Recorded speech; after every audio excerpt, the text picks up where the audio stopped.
Hey humans, I'm Harley Salbacka. And I'm Anthony Mauro. Today we have the pleasure of speaking with Stephanie Phillips and Flaviano, the killer team behind one of the top titles of last year, Grimm. It was our biggest launch since Keanu Reeves' Berserker, so that has to say something, right? Is it insane? Like Comic-Con last year, we were talking about this a little before we started recording, but the line around the booth every single morning was mostly because people wanted Grimm variants. And Grimm was like one or two issues in, I think, at the point that San Diego Comic-Con happened. And we even had cosplayers before the issue came out that like sent us stuff. Grimm is taking the world by storm. But let me just, let me, for those who haven't obviously read Grimm, I'm going to give you a little soft pitch because pitching is what I do. So Jessica Harrow is dead. She now works as a Reaper, escorting souls to the afterlife. But in order to unravel the mystery of her own demise, she'll have to solve an even bigger one. Where is the actual Grim Reaper? But don't take my word for it. We have plenty of reviews to tell you about. Comicbook.com says Boom Studios has another hit on his hands. Multiversity says deftly written and beautifully illustrated, which both are true. Accurate. CBR says the macabre artwork gives writer Stephanie Phillips the perfect platform to blur the lines between the worlds of the dead and the living. I'm new to Boom Studios, and coming into Boom, Grimm was among the short list of recommended titles to get caught up on when I started a couple months ago. And it's truly a phenomenal story. Stephanie, this was really your kind of first true creator-owned work since The Butcher of Paris. How did you begin to approach this story? And Flaviano, how did you approach designing the Afterlife? Yeah, I guess something like initially when I talked to editorial, like coming into Boom with this idea, I really like unreliable narrators. And to me, the ultimate unreliable protagonist is somebody who is dead. And I wouldn't say that Jess is like this lying narrator to us, but that's kind of where the concept for her came from, was somebody that could kind of move between the worlds and just kind of offer a really interesting perspective on death that, like as we would talk more, like the idea of the afterlife as it appears in Grimm would just kind of snowball and grow, which was really cool to then have all of that stuff to bring to Flaviano, who like initially Flaviano is the only artist that we went after for Grimm, the only artist we wanted. So I'm glad that worked out because a lot of it was actually, and this I think is really cool because I don't get this experience a lot to get to write for the artist. Like I knew who Flaviano was, I know what his work looks like, and I wanted to write specifically something that he would have fun doing and getting to design and play with. And of course, the more we work together, I think the more that we find cool opportunities to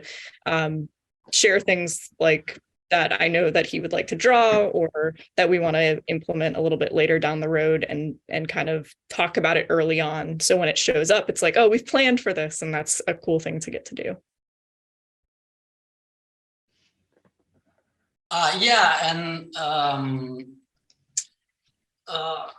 How is to design hell? I don't know, it's an hell of a job. I think the main challenge is to keep it like minimal, especially because Jessica is very specific in the design with the red and black pattern, and everything about the afterlife has to follow the same design, not only the other reapers, the other characters, but everything around. So yeah, I think the most challenging thing is that one, to find a design that is simple but original at the same time. But yeah, there is a lot of back and forth between me and Stephanie and also Eric, our editor. We share a lot of ideas. I usually submit the design based on Stephanie ideas, and we just have a discussion over every design, and we come up with what we think it's better, and what what we think it's kind of original, if we can say that. I mean, after hundreds of years of comics, it's very hard to come up with something really original, but we try. I feel like that's one of the reasons, though, that Grimm has become so popular, though, is because it does feel very fresh. It feels like a very fresh take on death and the afterlife. For people just coming into the series, what are the governing rules for your version of the afterlife in Grimm? They're kind of, I would say, pretty loose, which lets us be really fun with how we design and use the afterlife. We are, and I don't want to spoil a lot, but as we go through the series, we are kind of establishing a certain rule of who operates within the afterlife and what their role is. So there's something, I think the starting point for us was very business oriented, about different people taking on roles and kind of having this like CEO kind of character that other people could step into the role of. And later on in the series, I think we see some clashes between that style of, we'll call it governing, and something that's maybe a little bit more outdated, like should there be a lineage type thing in death? So I think the interesting thing is that our characters are also exploring how that works and changing the rules as they go, like finding loopholes or ways to use the afterlife to their advantage. There are just as many selfish people in the afterlife as there are in actual life. So unfortunately, but we also have, I hope, some good characters in there, and not everyone is evil and out to be self-serving. But those rules, I think, get to kind of break and change as we go, and some of that will be far more established, I think, in the arc that we're doing right now, as well as the next one. We'll kind of, I think, burst that open and say, like, this person was supposed to be doing this job or this job, and now they want to do that job. So I think it's kind of ever changing in that way. You don't want to get super bogged down in that, in the same way that when I read a time travel story, like some of my favorites don't do a lot of like, well, here's how this happened. Right. And like, my least favorite time are like ones that try very hard to invent the science of how time travel could work. And it's like, I don't really care. We're time traveling. That's cool on its own. I don't need more. So I really wanted to make it front and center on the characters, and one of our starting points was like, it's a family drama, unlike any family drama that I think you see unfold in sitcoms. There's a lot of weird family drama going on when it's like your dad is death or something. It's like, oh, well, that's not a normal family. Our problems might be a little different, but they're still problems. So we really wanted, like, the characters are front and center. The characters you love, we want you to love them. You want to kind of follow very human pieces of these characters, which is funny when a lot of them are dead or demons. Right. And then kind of that afterlife part of it, how we work it and build it, the characters can use those elements. But we didn't want to tell a whole story that was like, and here's the functionality of like the magical afterlife realm and the equation we use to build it or something. Flaviano, for you, now that Volume 2 is kind of all released in single issues and we have the trade collection for Volume 2 on the horizon, what are you looking forward to drawing in Grimm? And is there anything you've been itching to draw on Grimm that you haven't been able to yet? Well, I don't know, not much. I had so much fun until now, and from this second arc, I designed a lot more characters and a lot more I'm designing. Stephanie came up with a lot of new characters that are super fun to draw. All the guardians of hell. We just saw one until now, but it's very fun. And I come from animation before doing comics. I used to do animation, so I did a lot of character design, and designing a character is always super fun, super fun. So yeah, introducing new characters and just see where Jessica will lead us through Stephanie, basically. When I started working on Grimm, before receiving the main outline of the story, just talking about the comic in general that we were going to create, I pictured a lot of fightings, and I was like, oh, well, that will be super fun to draw. And we actually had a whole issue with the fighting, and it was super fun to draw. And coming from Marvel, I'm very used to draw fightings. But while working on Grimm, I kind of changed my mind a little, because all the family stuff and all the kind of slice of life type of storytelling when Jessica goes around in many places, especially one place in the next issue that is super cool. Stephanie came up with the idea of this place in one city that I can tell, but it was super fun to draw. And it's actually a discovery journey also for me, because I'm discovering places that I didn't know about, and I'm creating others that are new. All this going around of our characters is just super fun to me. I did want to round back to our main character, Jessica Haro. I know that you started to touch on her a little bit earlier, but I wanted to kind of see some of the ways that she was inspired, how you were inspired to create this character, and then also how she's kind of changed over the course of 2 volumes now, essentially, is what we have out almost in comic book shops and bookstores and everywhere else you get your comics. But writing her character, how did she grow and change, and what was your kind of inspiration for her? I think at the beginning of Grimm, we kind of see somebody who is a bit arrogant, I deserve to know information, whether she does or not. She doesn't quite know what she's stepping into. She's a little bit kind of like a rebellious teenager, that kind of personality. And through where we've kind of brought her now, it's been a lot that's been put on her. So you have somebody that started as just this kind of rebellious character, kind of arrogant, to not only being taken down many pegs, but also realizing that all these things she thought she knew or needed to know or wanted to know come with a lot of burden. And all of that burden is something that, we kind of have her currently carrying and very much weighing her down.